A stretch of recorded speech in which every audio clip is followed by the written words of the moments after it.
O proxecto de construir unha escola infantil no polígono longamente demandado polos empresarios da Tomada é xa unha realidade. O investimento da Xunta de 200.000 euros, sumado ao compromiso das empresas asentadas no parque empresarial, que completaron o financiamento completo de 100.000 euros, fixo posible a posta en marcha da gardería, con capacidade para 38 nenos que se podería aumentar nun futuro próximo.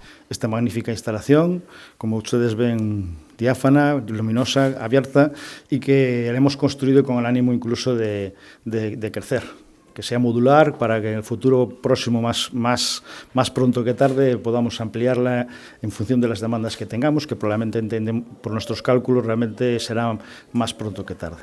Esta aposta por favorecer a conciliación forma parte dun plan integral da Xunta para incentivar a natalidade na nosa comunidade. Mañá mesmo aprobarase a Lei de Impulso Demográfico, con medidas específicas para favorecer o incremento poboacional. Todo isto vamos a enmarcar dentro dun paraguas legal para comprometer os gobernos da Xunta de Galicia actuales e posteriores. Mañá xoves aprobaremos a Lei de Impulso Demográfico. Nos convertiremos así tamén na primeira comunidade autónoma que ten unha lei de impulso demográfico de toda España.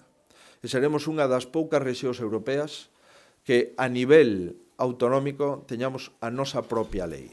Esa lei vai a aceptar a maioría das suxerencias do Consello Económico e Social e nos convertirá nunha comunidade autónoma onde estemos preparados para dar a benvida a todos os bebés que podamos ter, oxalá que cada día máis, e tamén a todos os fillos dos retornados que necesitamos que volvan a Galicia, porque temos máis de 500.000 de galegos espallados polo mundo que teñen fillos pequenos e que nos gustaría que volveran ao país para disminuir o problema demográfico que temos actualmente. Entre estas medidas destacan a gratuidade da gardería para as familias con máis dun fillo a partir do 1 de abril ou as axudas específicas aos autónomos para a contratación de persoal tras o nacemento dun fillo.